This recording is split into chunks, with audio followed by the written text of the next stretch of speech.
Thank you for tuning in to the Unjiggered podcast. If you enjoy listening, please consider subscribing and giving us a rating on your podcast service of choice. Also, don't forget to like and tag us on Instagram at unjiggered_media. Thank you to everybody for listening, and now on with the show. You're listening to Unjiggered, a bartender podcast where we interview highly successful bartenders about their careers, lives, and the passion of bartending.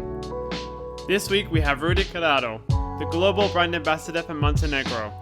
We chat about his experience of menu and concept development at the Artesian, his time in London, and of course, Montenegro. With this podcast, we want to peel back the mask and discover just how the greats really became the greats. So sit back and enjoy. Hi, my name is Rudi Carraro, and I'm the global brand ambassador for the Gruppo Montenegro. Thank you very much for finding the time in beautiful sunny Singapore to come and see us. How are you? I'm good, thank you. I have to say that I thought I was a little bit more jet lagged, but I'm actually coping quite well, and the weather in Singapore never disappoints. So you landed today? Yes, like 2 hours ago. Awesome. And how long are you going to be in town for? A couple of nights, so today is going to be more like go and see what's going on in the bar scene of Singapore's bars, and then tomorrow we're going to have masterclass and I guess bartending as well. How often do you come to Singapore, or like Asia generally speaking? Because you've been here quite a bit, haven't you? In the last year, I've been here 3 times, and this is because with the Gruppo Montenegro, we're now investing and opening the Asian market. So it's quite important for us to follow up and visit quite often the different markets, together with Singapore, China, Taiwan, Hong Kong, to make sure that we give the support to our customer, and we be in touch with everybody that likes our product and uses it behind the bar. Fantastic. So we all, I think we all are more or less familiar with who you are. The first time I got to meet you was when you were still working at the Artesian bar. But how did you start your career? My career started, when I was pretty young. I always been fascinated by the role of the bartender. That, I'm originally from Italy, as you know. And bartender at the beginning was like a very simple figure that was taking care of the customer. We're not talking about fancy or classic cocktails, just also the barista that was serving you the coffee. And I was being intrigued about the role and this job. So as soon as I could, I started to put myself into the game. So little jobs just to pay out, the new pair of shoes, the new T-shirt when you're a teenager during the weekend. And then when I turned 18, I started to work in, I would say, disco pub in the province of Padua. Okay, so you're from the northeast. Yes, correct. So Padua, close to Venice, close to Treviso, Verona, where, People drink a lot. Exactly, correct. Also, I must add the fact that for an Italian person, having to find an additional job to buy clothing is very important because we spend a lot of money in clothing. Am I right? Indeed, and without mentioning the shoes. Yeah, without touching shoes, right? And how was clubbing bartending for you? It was fun. The only thing is, it just like mix, serve, and repeat, because as you know as well, the consumers, they were pretty straightforward when they were ordering in terms of the basic classic drinks that you enjoy, like mojito, spritzes, coca and rum, the classic simple drinks that people, everybody knows. At what point did you start eyeballing like London? What stage do you think that was going to be your next destination? I didn't plan it actually to move to London. No? No, because everything happened in the short time of 3 days. Oh, wow. Yes, indeed. Basically it happened that I wasn't really, stimulated anymore with the job that I had, because from the disco club that I was working, disco power I was working, it shut down. So then I moved in a bar that was more dedicated to coffee, so cafeteria during the day. So it was like completely different shift, and I was working from 8 until 4 o'clock in the coffee bar. Like morning shifts. Morning shifts, yes. You don't look like a morning person. Exactly. That's the reason why. That's the reason why after a few months that I was working only in the morning, I was missing the night. So what I did, I took the chance to take care of the aperitivo time of a little bar close to where I was working. Okay. And then because I wasn't busy enough, I was doing 2 nights a week on a club as well. Okay. Just to add more money for shoes, Yeah. right? I mean, I was young. I had a lot of energies, and I really enjoy all the different aspects of the job. From the cafeteria to aperitivo to nightclub. That was basically cover 100%, actually 360 degrees the job. And then when I realized that I wanted a little bit more, I just had a aperitivo with a friend of mine. I said, Rudy, why don't you go to London? I said, to do what? I don't even speak English properly, as you can still hear, Otherwise, we're on the same boat, man. So, after a couple of other more aperitivo, happens that this friend of mine contact a guy that he still was in contact with, he was still based in London. And this was on Thursday. On Friday, I bought a ticket one way to London, just telling my mom, don't worry, I'm going there to improve my English, meet new people, see what's going on. I'm going to be back in a few months. So you had a one-way ticket? Yes. Pretty much, okay. At least I tried to buy a return ticket the first time I went there. I obviously missed the return flight, but yeah. For obvious reason, of course. Yeah.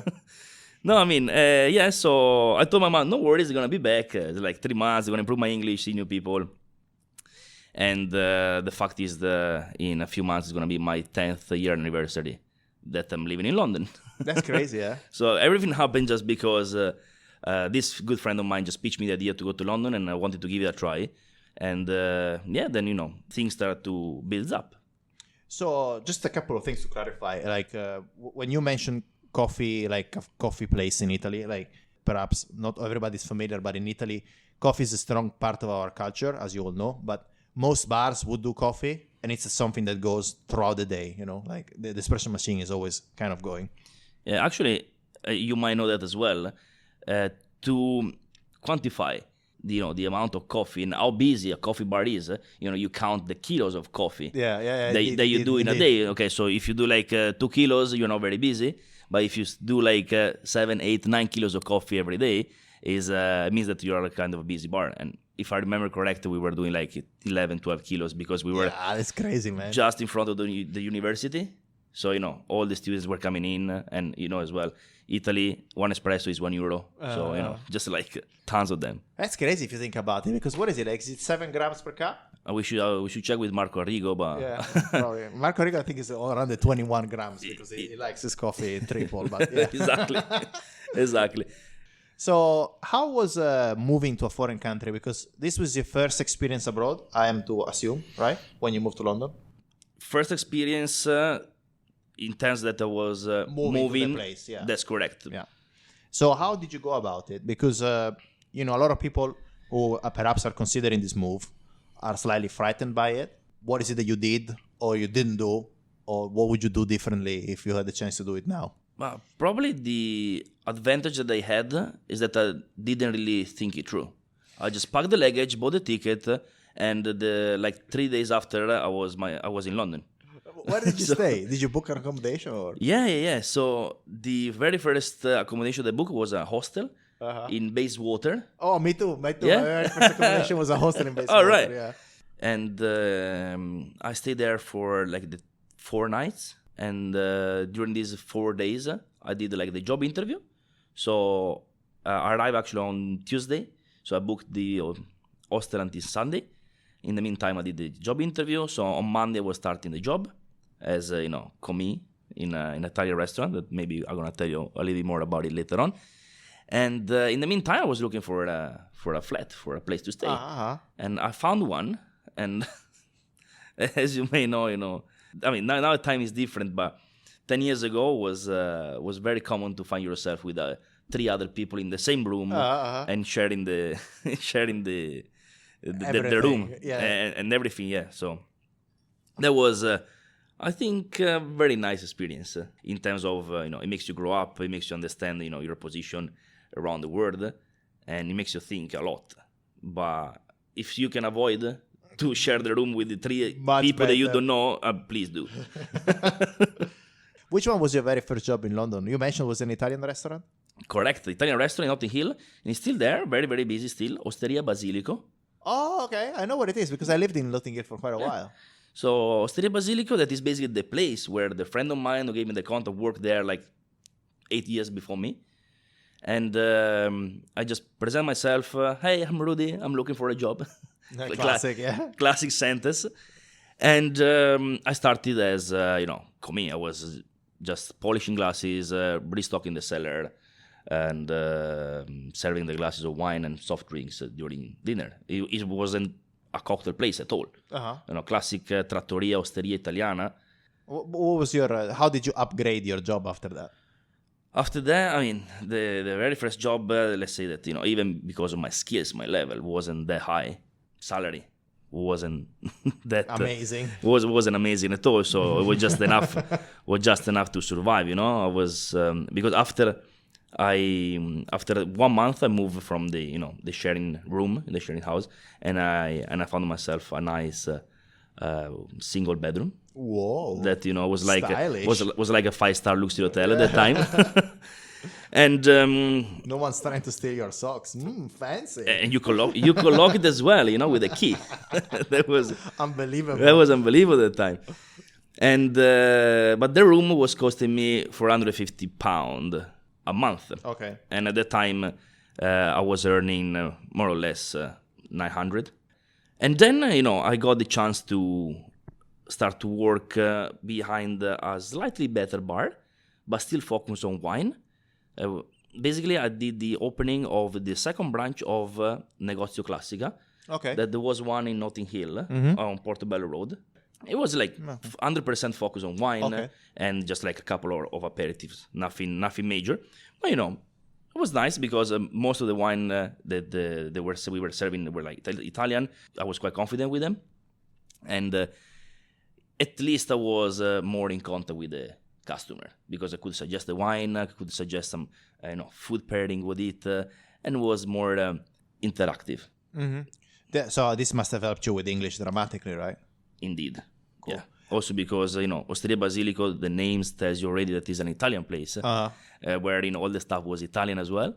That that was nice because I made some very good friends that I'm still friends with. But it doesn't help you with your English, doesn't it? It does not. So the other place still it was owned by an Italian couple, but all the stuff was pretty much English.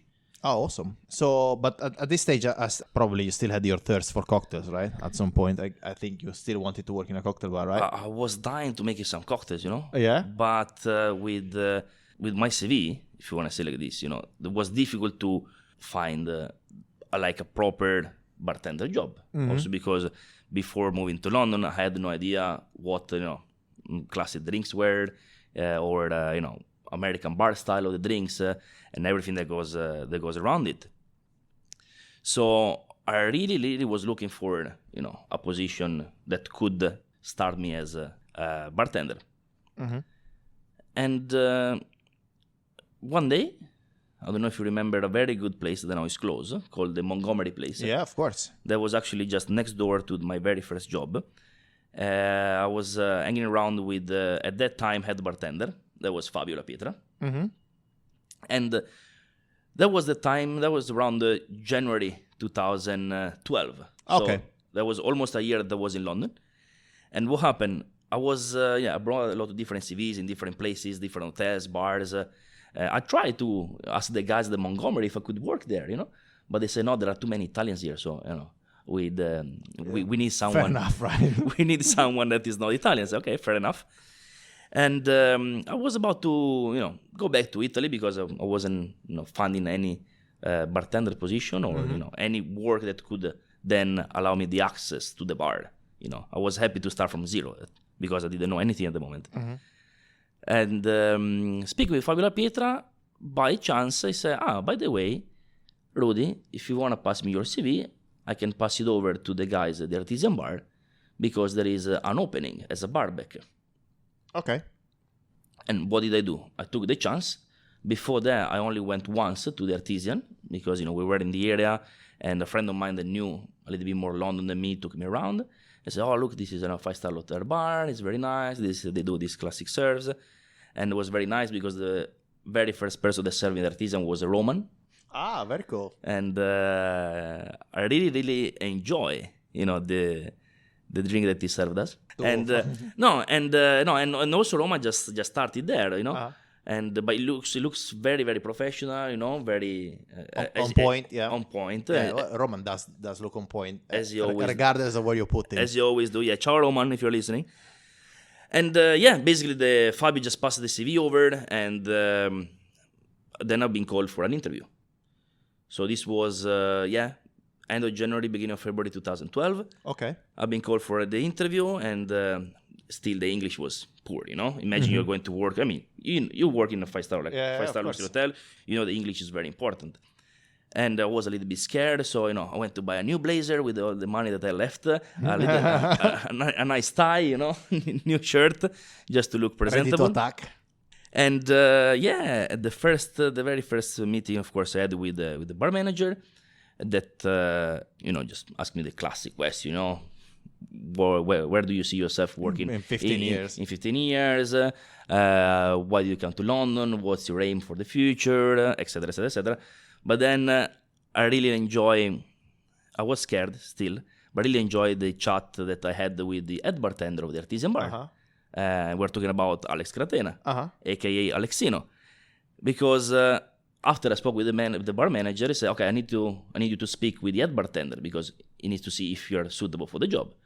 And I still remember that it was like morning, the bar was closed, and I was just waiting inside the bar. There was nobody. The bar manager left in there, so I just wait here for 5 minutes. The head bartender will come, and I see Alex coming in with 4 buckets of ice, ready to set up the station in the morning. I said, so you are the guy that is here for the interview? I said, yes, that's me. Okay, very quickly.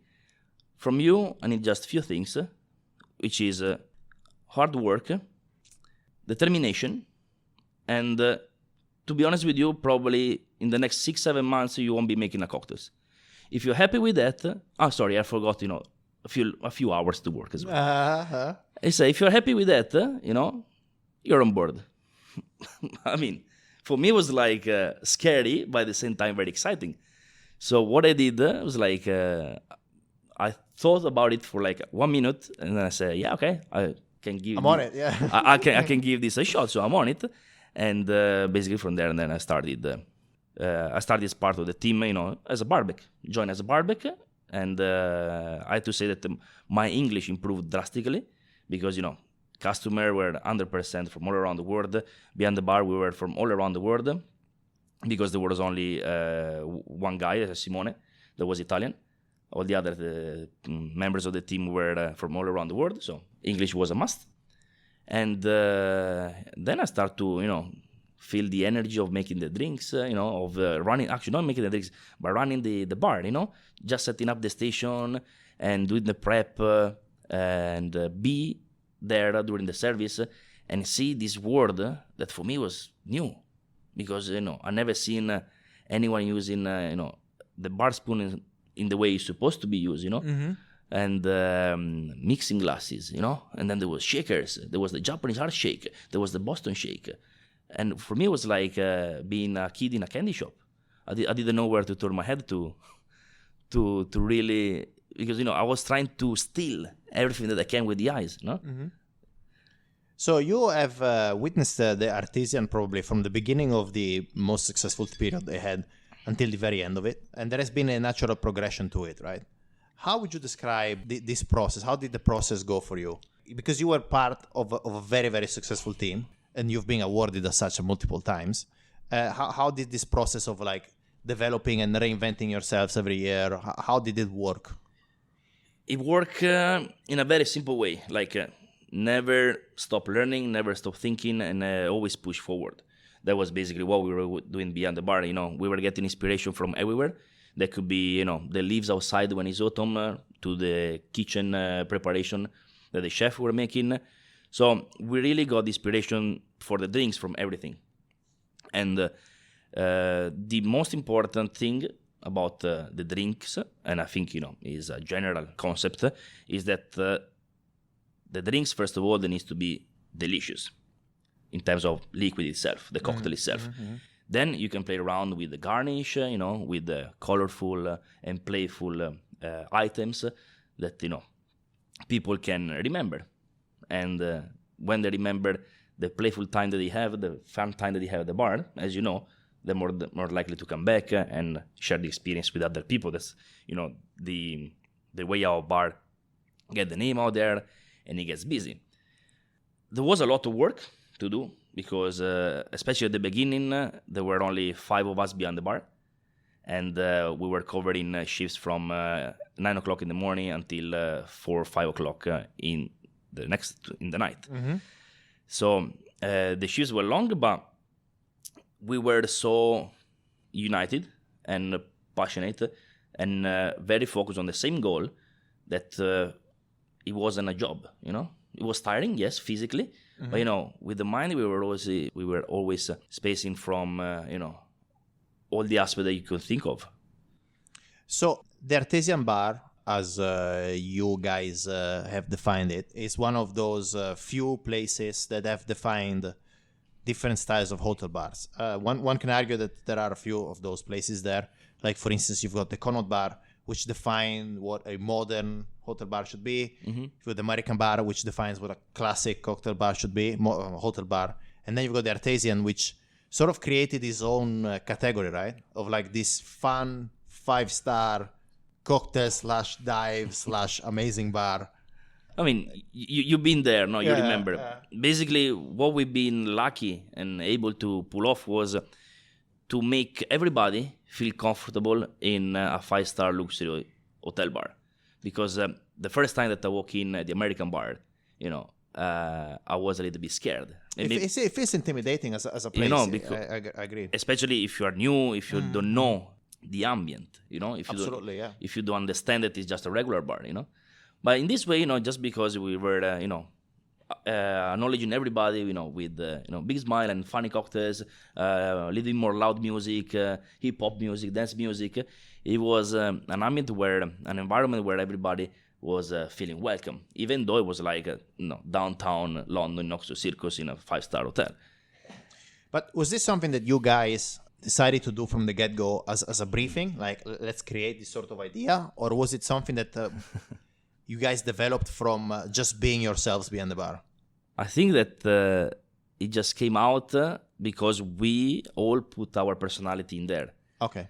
So it felt natural. It wasn't forced. That's the reason why I think, people actually enjoy it, because it was natural. There was nothing planned. Mm-hmm. We didn't plan to make a super funny and super different 5-star hotel bar. You just wanted people to be happy. We wanted people to be happy, to come back, have fun, and engage with them, because this is what the bar is about. Engage with your customer, make them feel home. So to touch on that, hotels are big machines. Have you had some sort of difficulties with hotel ownership, and how did you try to overcome those as a team? I mean, you said it yourself. Hotels are such a big environment that is difficult sometimes to put all the minds together and agree on something. But to be honest with you, we had some discrepancies sometimes, but we always try to make it work for the good, of the bar itself. So there was no point to argue in stupid things, that could draw away the attention from the bar itself, from the inspiration, the creativity. So at the end, we always find a way to find a compromise, a common ground, just to keep the machine running. Would you mind talking to us about menu development? How did you guys go about coming up with such diverse menus and drinks? Like, what was the thought process behind it? First of all, we were trying and researching new ingredients, like I believe everybody does. And the idea were collective ideas, because the whole team was putting together some ideas that, you can have an idea, but you're not really sure about it. If you share it with the team, most likely someone will have an addition, could add an addition to your idea, or, smooth it out in somehow that it works. Basically, what we were doing were like this creative section, as Alex used to call them. And we were doing this creative section at around 3-4 o'clock. I mean, after the shift on Saturday night, when you were the most tired and the only thing that you wanted to do was go home. But we wanted to, push forward. So the moment that you are the most tired and you just want to go home, what do? You push even more. That means that we were sitting down, everybody was coming up with an idea or a new ingredient for the new cocktail menu. And in around 12 months, okay, this is the time more or less that took us to create a cocktail menu, you are able to put together a lot of ideas. A lot of ideas for, ingredients, glasses, serves, display, organization behind the bar, setup. Because, as you know, the moment that you change the menu, you change the setup as well. So there was like a 360 degrees view of everything that was changing. And about the menu concepts themselves, would you guys work together on those as well? Yeah, again, also the menu concept was like we were pitching some different ideas. So, guys, come up with a concept for the menu and let's see if we can make it work. You could come on Saturday morning after the shift and say, oh, guys, I have an idea for the menu.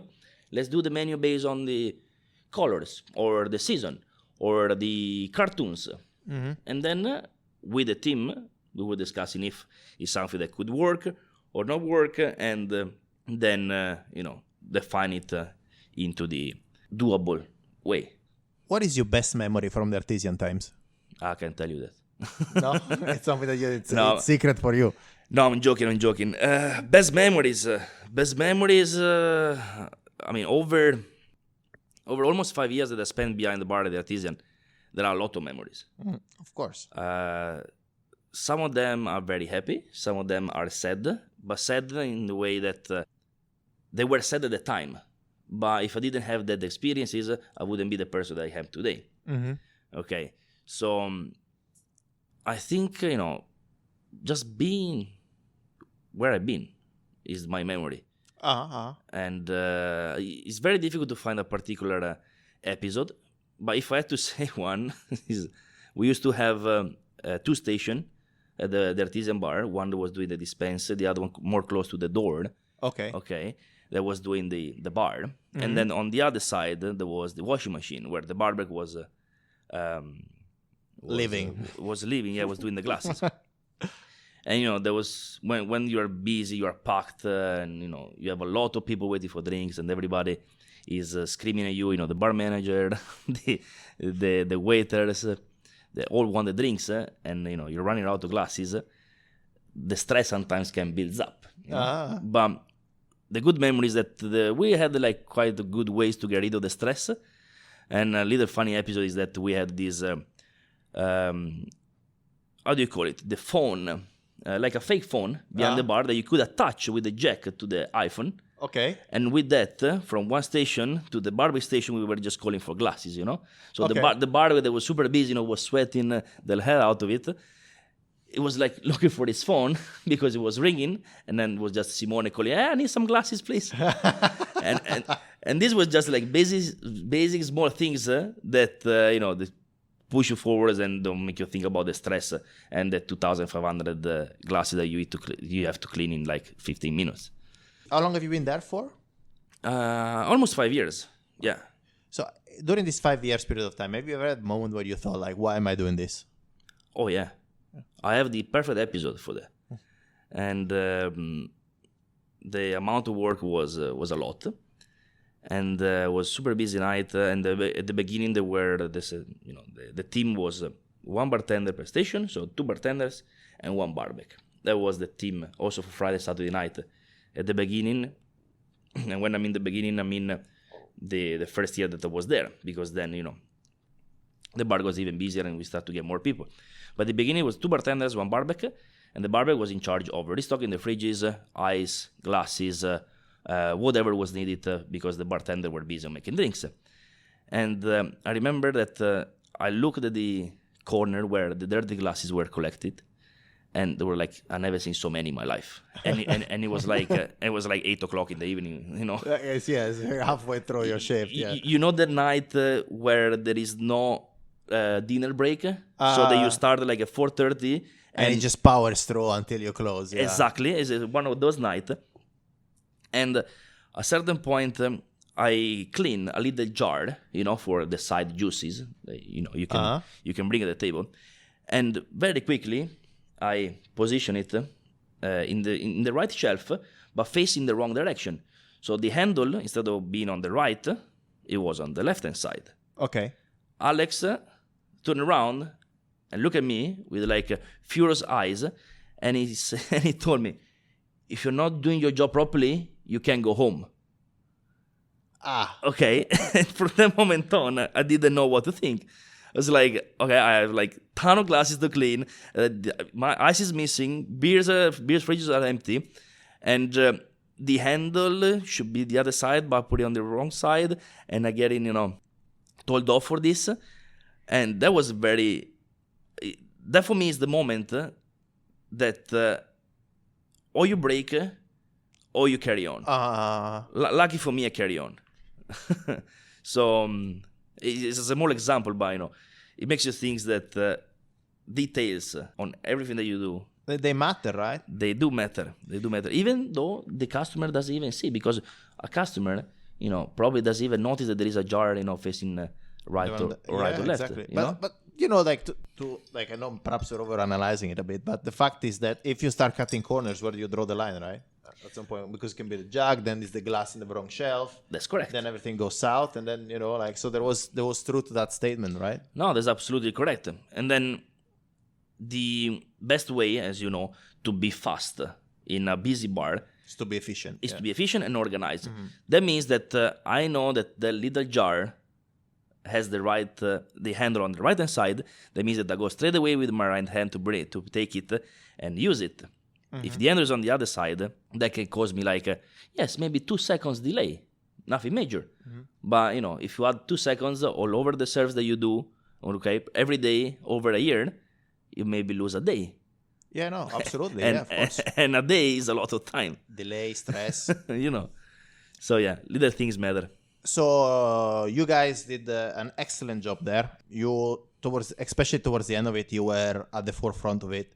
But as all good things, they come to an end. I think a lot of people have discussed the end of the Artesian times in much detail. So I don't think there's value into us elaborating that furthermore. No, I believe everybody knows how the story goes. Yeah, exactly. So, you're ready to seek new challenges. How did you go about that? Because it was a quite sudden thing.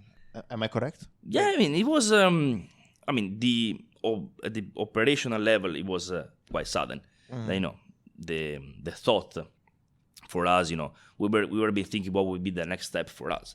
Uh-huh. And that was all, and we thought that, that was the time where everybody basically would have to take their own path. So then after that, you had a short stint at a place in Covent Garden. Oh yeah, that was fun. How did that go? That was fun. It was very nice also because it was my very first opening, as you can guess. So I learned a lot of different things, on how, perfection in the calculation of the GP of the drinks, rather than design a menu by myself with a new team, rather than, setting up the POS system, stock take, and everything that goes on and so on and on. But it was very, very, very nice. I was very happy to pair the cocktails with the incredible food that the chefs were doing. And the concept of the food itself was also very nice because, yes, it was, we would say Michelin star direction cuisine because they recently got the Michelin star in the restaurant in Paris. Oh, awesome. So, that was the direction. And working together with even more closely with the chef was super interesting and very nice. And then, of course, the venue, beautiful, location as well. But I took care only of the bar program for the opening. At what point have you thought that brands could be an appealing option for you? At the moment where I realized that I was missing something, I was having a lot of fun because, bartending is fun. The thing is, I was missing something in terms of personal relationship, perhaps. Now, for Saturday, Sunday are dedicated to the family, to stay together with friends, fiancé, family. So that's something that I was starting to miss because, as you know, bar, there is no Sunday, there is no Saturday or Friday evening.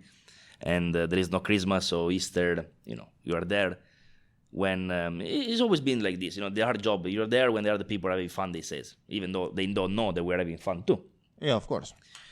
But when the offer of working with the brand, with the opportunity of working with the brand came on, I started to realize that probably would be a nice challenge, I would say, because again, I didn't know anything about the job, apart yes, speaking with friends and colleagues, but it gets you busy in a different way. Okay, I'm not saying that I'm tired of. I was tired of be working behind the bar, because I still miss the operation and everything, and be behind the bar. That's why I really enjoy doing a lot of different guest bartending.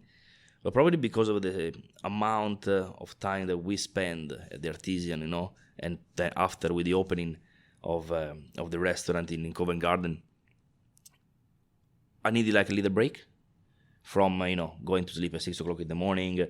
And 5 hours setup drama. Yeah, no, I get that. Having a kind of unbalanced lifestyle, because sometimes you eat a lot, sometimes you don't eat enough. Then when it's your day off, you go out for drinks and everything.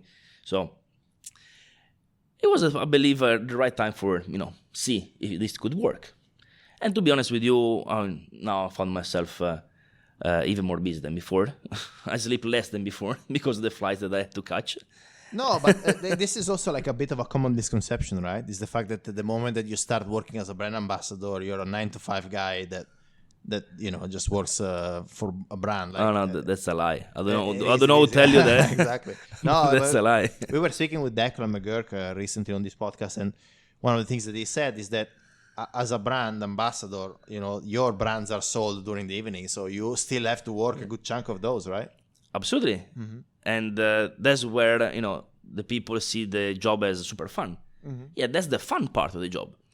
What the people don't see is that you still need to be in the office 9 o'clock in the morning, because you still have to look after the budget and emails and organize the meetings and catch up and everything that goes on, and then the fun part starts. So yes, the hours that you work, there's still a lot, because you start in the morning and you finish sometimes you finish at 2 o'clock in the morning, because you have like customer dinner and you want to go and see this place, and Michele just opened a new bar and so on and so on. So is you don't really have fixed hours as well.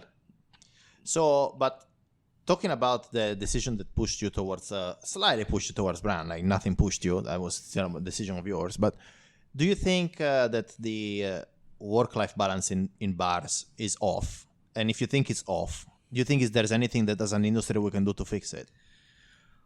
I mean, for the experience that I had, because as I said before, especially at the beginning of the Artesian, we were a little bit understaffed because of the how busy the bar was. Uh-huh. So that, for that point of view, it makes me realize that balance is important. What I see happening most like recently in the last 2 years is that the bartenders themselves, they start to think about a more healthy, if you want to pass me the word, approach to the bartender lifestyle. That means that you need to, be careful on how much you drink, because you have access to booze all day long. If you want, you can be drunk every day. 24/7, yeah. Every day from 9 o'clock until 5 o'clock in the morning. And as well, when you go out, you go see the friends, you go and see the guys. They open, as I said, they open a new bar, and there is the new cocktail menu coming out. So, because that's the industry. Okay, so I think the very first idea is to be responsible. Okay, it needs to come from each one of us. Mm-hmm. Be responsible, and then of course I think that understanding that since the balance of our sleeping hours and meal and food, that is not always perfect. When we should also balance it up. So when you can relax, take some time for you, instead of always going out like it was happening for me when I was younger. Mm-hmm. And it's very important to understand that. From our point of view, it's difficult to do something. Okay, I like to see that there are some people, brand ambassador, bartenders, that they're promoting a more healthy lifestyle for the people that work in the industry. But I think that everybody needs to find the perfect balance, because For themselves. for me, the balance could be, I don't know, go to the gym after the shift. Maybe you prefer to go to have a swim before starting your shift, or waking up early in the morning. It depends. The important thing is that, as they always say, mente sana in corpore sano. So, healthy mind in a healthy body. In a healthy body. So I think that still apply, I believe. So talk to us about your new role. So first of all, what brands do you represent? I do represent, as I said before, a global brand ambassador for the group Montenegro. That means that I represent Amaro Montenegro, Aperitivo Select, and also Vecchia Romagna. Okay. But, you may know me as the Montenegro guy. The Montenegro guy, Montenegro Paparazzi, because it's the brand that I give more focus to. And the second brand is Select, also because they're the one that you can find all around the world. Instead, Vecchio Romagna, we're still in the process to get him on all the countries that we need to. Okay. So, yeah. And how's that for you? Like, what's your regular day? How does it look like? You wake up, tea, because I don't drink coffee anymore, as I said before. And emails, catch up, phone calls with the team, because I'm based in London, but our marketing team is based in Bologna, the hometown of Amaro Montenegro. So, conf call, catch up, see what's going on, what needs to be done. And a couple of meetings, probably. Usually, early afternoon is the best time to go and meet a new customer or speak with the bar manager to see if there is opportunities for partnership, sponsorship, and so on. And then there is, as we said, the fun part. The fun part that is, go around and see the new accounts, or go and check in if anyone needs something, try the new drink that they put on the menu, and so on and so on. This is basically a regular day when I'm in London. The other 50% of my time is dedicated to travel, because global ambassador means that I look after in terms of, master classes, so education, bar show, organization of events, guest bartending for all the countries around the world. And that means that I do fly a lot, because in 1 year you see me 3 times in Singapore. Yeah, that is more or less the other side, the other side of the world. So, and the routine is the same. The only thing is that you're jet lag and you have the planes in the middle. And but it's very important to travel, to keep a very good relationship with our colleagues, our distribution companies, and our partners. Exactly, partners. Yeah. So Amaro is having a little bit of a renaissance around the world. Would you say that's a fair assessment? Like, Amaro is doing reasonably well? I see that the Amaro is going well. Yes, people start to understand what an Amaro is. That is very important, because it's important to have the people that understand what they're drinking. And it's also doing well in terms of popularity within the bartender community, because as some of the bartenders told me, is their little gem to make different drinks for their customer, because usually the customer that they still know into the cocktail world, they might still know certain ingredients, and Amaro Montenegro is one of them. So, and it's always nice, makes me you got it, man. makes me happy, okay, when they goes around and say, "Oh, Rudi, I make this customer try Amaro Montenegro," and he loves it. Say, "Oh, thank you very much." That's so cool. That's the good things that makes me happy. What's the most challenging market for Montenegro in terms of like getting people to like it? In terms of liking, I think more or less everybody likes the Amaro Montenegro. Also because it has a nice, perfect bitter-sweet balance. It's not too dark as well. It doesn't have the very dry tannin bitterness. The thing is, we need to make the people understand the tradition of the Amaro. Because the moment that you go around the world, if you go to US, for example, all the different restaurants, even if they're not Italian, they have a quite long list of aperitif and digestive. If you want to compare it with the UK, so let's say London, for example, what happened? That the culture of the digestive is not there. Because people, as you know, after dinner, they like their whiskey. That's the more a cultural thing, a tradition. So it will take a little bit more time to get recognized as, the digestive that Montenegro is. And the fact that is more popular in all this flavor is more popular in the US is because the American food is a bit more sweet than the UK people, But there's also strong Italian influence in North America, generally speaking. Of right? course, of course. I mean, I didn't even mention that because is a big part of it. Yeah. Indeed, yeah. Awesome. So I think this is a good thought to wrap the conversation. There is one question that I ask everyone, so I'll ask you too. Yes. If you could choose your very last drink, what would that be? Oh wow, you took me by surprise here. All right. Does it need to be a specific drink for a certain bar or just a drink? Just any drink. Like a guy in our podcast cheated by saying he'd have a corpse reviver so he could come back to life. Okay, so probably it would be... Oh, wow, man. You took me really by surprise. Yeah. As the last drink, probably we have a very, very, very big Manhattan. Big, like a jug. like a bucket of Manhattan. Hectoliter. a bucket of Manhattan. Rudy, it was awesome to catch up with you. Very interesting stuff. Looking forward to see you around the world. Thank you very much, Michele. And I do hope to see you very, very soon again. We hope you enjoyed our interview with Rudi. We are Unjiggered_media on Instagram, and you can follow our personal accounts at mmariotti89 for Michele, Alex J. Murphy for myself, and Adrian Bessa for Adrian. Thank you for listening.